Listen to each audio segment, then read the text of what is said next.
So everywhere in the world, people worship me according to scriptural injunctions. See, but simply by following such regulative principles, one cannot attain the loving sentiments of the devotees of Vrajabhūmi. So this is a situation, man. The loving sentiments, what are those in Vrajabhūmi? Is it just, oh, I was just, Krishna, you're God and you're wonderful. No, they got symptoms, man. They cry, they laugh, they choke up, they look, it's so intense bliss and everything that it looks weird. To general devotees even. People in other dhams worshiping the Lord in awe and reverence. The Lord says that's feeble. That love is very feeble.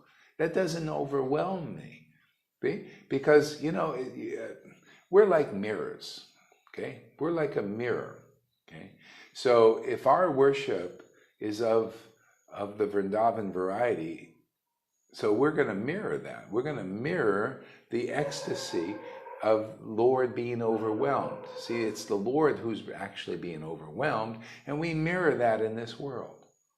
See, so when the Lord, that love doesn't overwhelm me. So if the Lord is being overwhelmed in your temple, the temple responds. The temple is alive, man. The temple dances and moves and all that. You go to temples, the temple is just a building, man. It's just there. Does it rock and shake and move and cry and laugh and all that? Well, the moving temples who have the living Lord living inside them does. See, it's got movement, man. It's got flexibility. So the devotee is the mirror. The devotees of Vrindavan, when they come and preach here, they're the mirror for the Lord's being overwhelmed by that particular devotee's worship.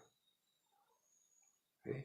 And this is very rare amongst devotees. You see more worshiping Krishna on a more subdued, intellectual level even, but not in this expressive and, this is the kind of worship the Lord said, I'm really much looking for devotees like that.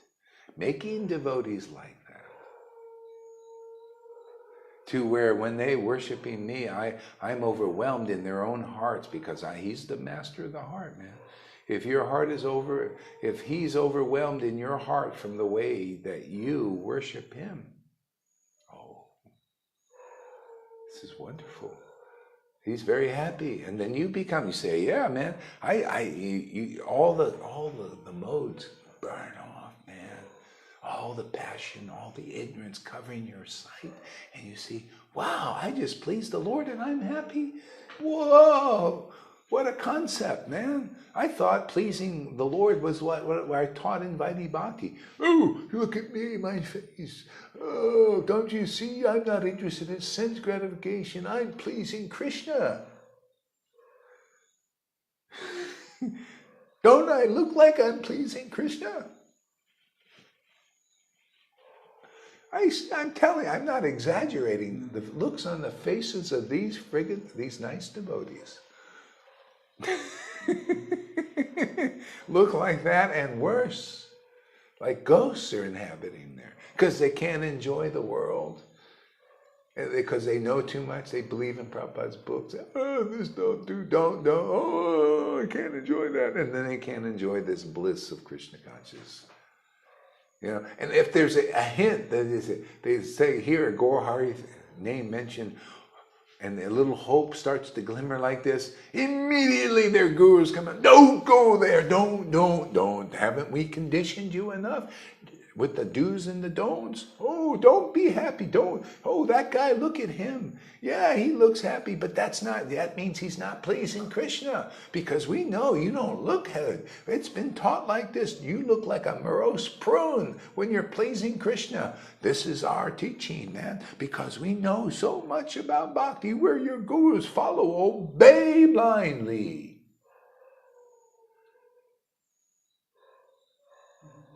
But do we teach that way? No. I say, no, I discovered something really wonderful. This Bhakti. Yeah, I didn't know, I always had it. It just awakened like so easily. See, that means he brought it in. And it's so fun to worship Krishna. When he's overwhelmed in your heart, then you just become overwhelmed, like father, like son. First the Father, Jesus taught this. First the Father works and then the Son works. It's kind of a simultaneous thing. Okay? The Lord is like ecstatic. When you see a devotee, that's why it says so auspicious to see an ecstatic devotee, because you're seeing the Lord reflected on the body of the devotee, on the moving temple is moving, man, in ecstasy. Now you're seeing the true nature of God reflected on the devotee. His nature is, the Bhagavatam says, Krishna is, Radha and Krishna combined, is the Lord himself is full of raging, ecstatic bliss and devotion. See, that manifests in the devotee's relationship with him, if you find one of those rare ones.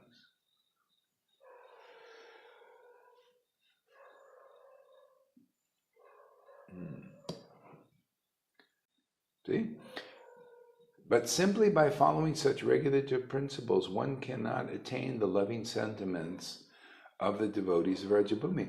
So they're thinking wrongly. They're thinking, well, I'm going to follow this Vaidhi Bhakti and it's automatically going to happen. Automatically, I'm going to become a Raganuga Bhakti with the sentiments of Vrindavan. Because even Prabhupada said in Nectar Devotion sometimes, oh yeah, just follow this and you'll become a Raganuga Bhakta. But in his books, you go deeper into it, it's no, it's not that way. Because we see that. 40 years she and so many others are doing that, but when they come here, now they're turning into Raganuga Bhaktas and very quickly spontaneous devotees. Because of association. Okay? If you just continue to associate, if you're under the impression, the wrong impression, that I'll just do this Vaidhi Bhakti in association with all these other Vaidhi Bhaktas and Vaidhi Bhakta gurus who Varnashram Dharma forever, rules, regulations, fasts, all that. You'll stay that way for a long time, like lifetimes. And at best you'll attain Vaikuntha. It's only by the association of the bona fide spiritual master who is none other than a Vrindavan resident, has relationship with Vrindavan Krishna, and is ecstatic like the devotees there, do you begin to learn about this. Otherwise, where's the proof? Okay, you guys been following Prabhupada's Vaidhi Bhakti program for 40 years, 50 years. Okay, where is it? Where's the sentiments of, we're patient. Well, it says our gurus teach us many lifetimes and we'll attain. We're ready to suffer another life and another life and another life and another life. Why not? That to us is intelligent. No, it's called less intelligent, because the real intelligence is from the devotee who is worshiping the Lord in this unalloyed loving ecstasy. He gives them, they get the right intelligence. They're the real guru, why not listen to them? Because they're what they tell you will do what we're doing here. It'll give you perspective. You'll see, whoa, how come my guru didn't have that perspective? Well, he's not worshiping in unalloyed loving ecstasy. How can he? You got to be doing what the book says. You got to look for the Vedic scripture. You must sing the song every day. The Vedic scriptures sing of his character. They're singing. Yeah, the book is singing all the time. To those who worship me with loving ecstasy, I give them the understanding. Why wouldn't you listen to such a person? Why are you listening to those who aren't worshiping in loving ecstasy? Well, because I'm less intelligent. Yeah, you got to listen to the more intelligent devotee with those qualities. The Vedic scriptures sing of his character. See? They see how how Bhagavad Gita sings of that. It says, that's the guru, man. Sings of their characteristics. To those who awaken devotion to Krishna are certainly the spiritual master. See, the Vedic scriptures sing of their character. See? Yeah, and I say, okay, I'm looking for the map. How do I get delivered? I want Krishna. I want Krishna. Well, the Vedic scriptures sing together. Well, how come I don't know, man? I don't understand, man. I have a guru, man. I'm doing Vaidhi Bhakti. How come I still don't understand? Well, the Vedic scriptures sing of this character. Well, how come I don't see it? Because your guru don't see it. Because you don't see it, and you don't have a guru that the Vedic scriptures sing in their character. See, it's by the action of the book, the Vedic scriptures sing of their character. And the devotee who is worshiping the Lord in loving ecstasy, absorbed in mellows, that those mellows go into you. That is the formula. It is only the formula. This checklist thing is not the formula. The checklist, well, this is a bona fide guru there. That ain't, no. You can have all those checklists covered. But if you're not having this unalloyed devotion, you're not a real bona fide guru of the high standard. You can help, but not very well. Simply because you don't have that one quality. That means you don't have the essence of truth in you. Okay? This is the essence of truth. The Vedic scriptures, especially the Bhagavatam and the Chaitanya Charitamrita, essence of all truth. But you've got to find the devotee who is the personification of this. And they just look at it and say, okay, this is what's in the book. The problem is they don't have a guru now, gurus who can't just say, hey, this is what's in the book. They look at the book and the words are juggling around, moving around this way and that way, and then they tell you that, speculation. Oh, I don't see that the guru has ecstatic devotion because I don't have it, therefore I can't see it. But how can I maintain my position as a guru and a thing?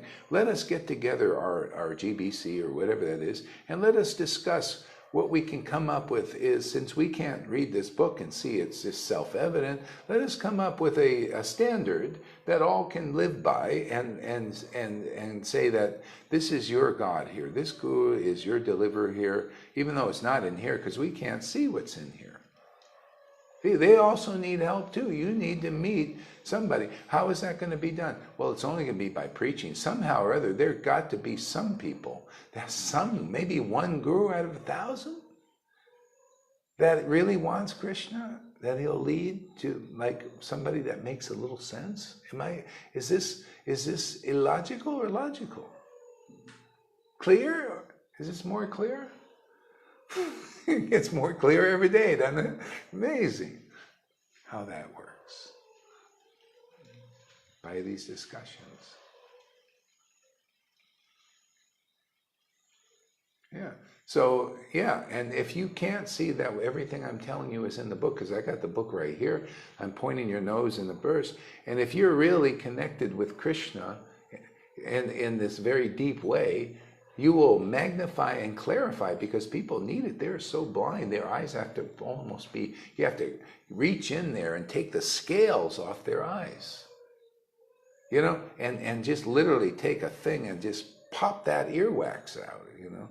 And the only way is they got to listen. They got to hear from a devotee who explains things very, very clearly. See, pop those ears open their spiritual senses. And that comes by hearing. And that's where the witness program. People, you get there to come here by just standing up and testifying, man. First of all, you'll be really ecstatic. You'll feel blessed. Otherwise, you're keeping it in. It's like you're hiding, man. You're hiding the truth.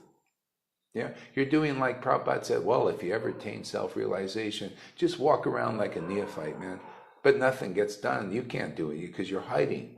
You know, the only reason in Vaikuntha why they don't get Vrindavan is Krishna hides it. Oh, I don't, you know, because they don't want to worship me that way.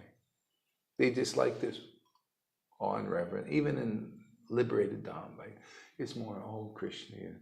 Well, they want it, they like it, okay, no problem. But that doesn't overwhelm me. He's always thinking, boy, when am I going to get a chance to go to Vrindavan?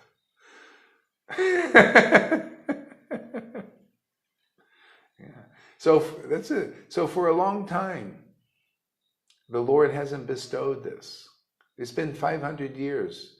I mean, he bestowed it on Prabhupada and all this, but they were getting things ready, you know. It's just like, when you want to build when you want to have a pandal, where you have the fruit of that, which is the speaker, and the speaker coming speaking the Harikatha.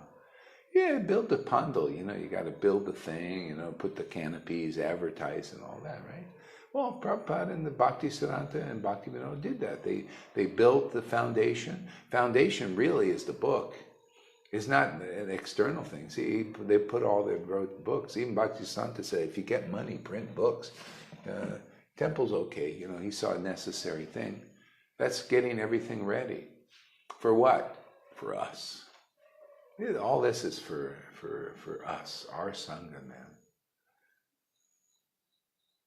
This is Prabhupada's heart, man. Teaching what's actually in his books. Isn't that the greatest way to please Prabhupada? You actually teach what's in his books. That's why it's so inspiring.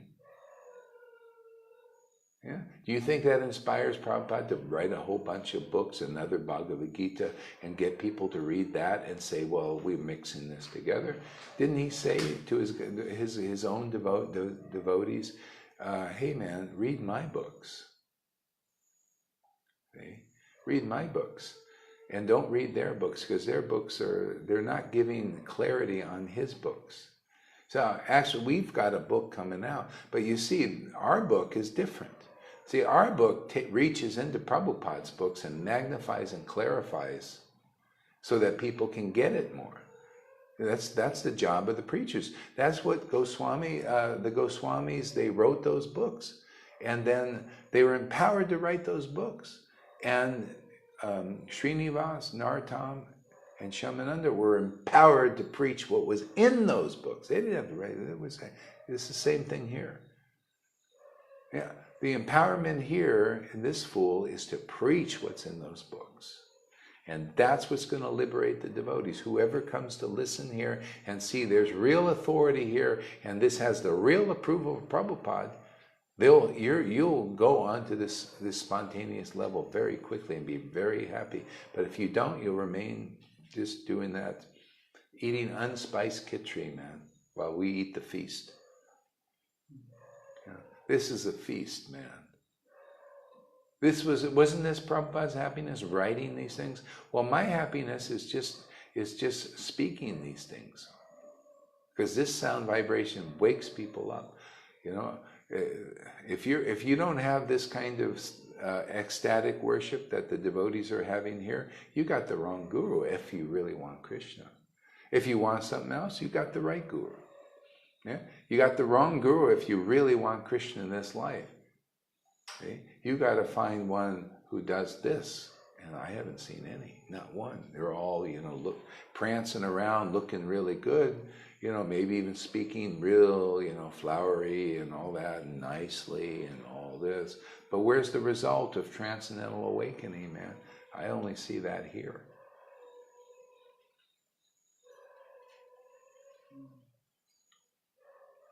That's why they're here.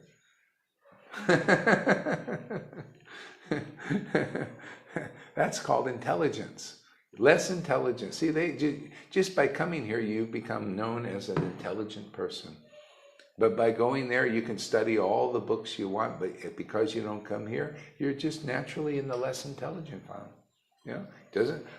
It's kind of a no-brainer for us. I say us because I'm listening to this talk too. I think this makes a lot of sense to me. It makes the most sense of everything. So I would be here. That's why I come here. The Lord uses me and wises us all up. We all become wise guys and gals. Wise guys. It's a joke, guys. She didn't get it. We all become wise guys. Wise guy's a bit of a rascal. Wise guy. I saw this in a movie with the Jesus versus the Terminator. This is so funny. Y'all got to see it on YouTube. It's so hilarious, man. But you might think it's sacrilegious and if you're in awe and reverence. But anyway, this guy comes and he meets the three wise guys. The Terminator meets the three wise men. Was it four? How many wise men? Anyway, he meets the wife, and they start speaking to him, and he says, "What are you, wise guys?" And they go, "Actually, yes."